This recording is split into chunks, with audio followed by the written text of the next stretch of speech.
सुमित्रा पंत की 1947 में लिखी पंक्तियां, नवजीवन का वैभव जागृत हो जनगण में, आत्मा का ऐश्वर्य अवतरित मानव मन में, मैं आशा के द्वीप पर सर्जन विकास के सर्वजन विकास के उद्घोष से जिस स्वतंत्रता का अभिनंदन किया गया, उस पर पड़ोसी की कुदृष्टि पड़ चुकी थी। विकास के लिए जुटा यह देश युद्ध के लिए सामान बनाने में पीछे रह गया।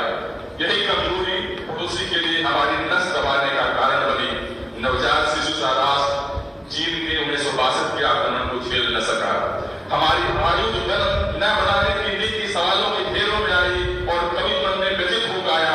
गीता में जो तक निकाल पड़ते हैं, तलवार चलाकर जो तकनी करते हैं, शीतल करते हैं अरल बुद्ध प्रजा का, सिरों को सिखलाते हैं धर्म प्रजा का, और जब नस नस में नव ऊर्जा से अविष्ट भारत दहाड़ेगा, तब प्रगति को आमूल डोलना होगा, संकट को ध्वंसक नयन खोलना होगा, पसिमत अशोक को मुंड तोड़ना होगा, गौतम को जय जयकार बोलना होगा।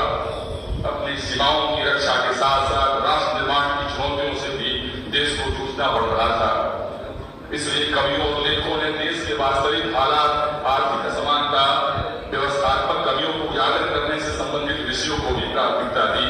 इसके निराला के मुक्तिबोध रघुवीर सहाय आदि रचनाकारों के साथ हरिशंकर बरसाई, शरद जोशी, रविन्द्रनाथ त्यागी आदि व्यंग्यकारों का भी नाम लिया जा सकता है। राष्ट्रीय भावधारा सिर्फ शहरों की अट्टालिकाओं में न सीमित होकर ग्राम्य जीवन और आमजन की अस्मिता के साथ भी प्रभावित हुई, जिसे नरसिंहनाथ रेणु और नागार्जुन ने गति दी। 70 के दशक में नई कहानी आंदोलन के साथ मोहन राकेश, कमलेश्वर, राजेंद्र यादव, मनु भंडारी, निर्मल वर्मा आदि ने उस समय के परिवार और समाज के बीच व्याप्त अंतर्द्वंद को शब्द दिया। इसमें प्रगतिवादी विचारधारा से भले ही प्रेरणा नहीं हो, लेकिन यह मनोविज्ञान की ओर अधिक झुका हुआ लगा। इसे ही कम्युनिस्ट विचारकों ने व्यवस्था के विद्रोह नाम दिया और नक्सलवाद जैसे अराजक आंदोलन की ओर मोड़ दिया। कुछ रचनाकार भी इसके समर्थन में उठ खड़े हुए। राष्ट्रीय अस्मिता और सनातन परंपराओं का प्रखर विरोध ही इनका मुख्य लक्ष्य था। 1971 के युद्ध के बाद जब हमने अपनी आयुध नीति पर पुनर्विचार कर परमाणु अस्त्र बनाने के लिए आगे कदम बढ़ाया और अटल जी के कार्यकाल में 1998 में परीक्षण के बाद इसकी घोषणा हुई, तब हिंदी साहित्य में राष्ट्रीय धारा पुनः वेगवान हुई। उनके सपनों की गौर सुने सिसकी, अंतर की जीव तथा पलकों की हार नहीं मानूंगा, रार नहीं खाऊंगा, काल के कपाल पर लिखता गाता हूँ, गीत नया गाता हूँ, गीत नया गाता हूँ। हमने 1971 की जंग जीती थी और दुश्मन के भूगोल को खंडित किया।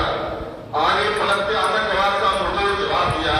डोकलाम और गलवान ने बड़ी सैन्य ताकत को आईना दिखाया।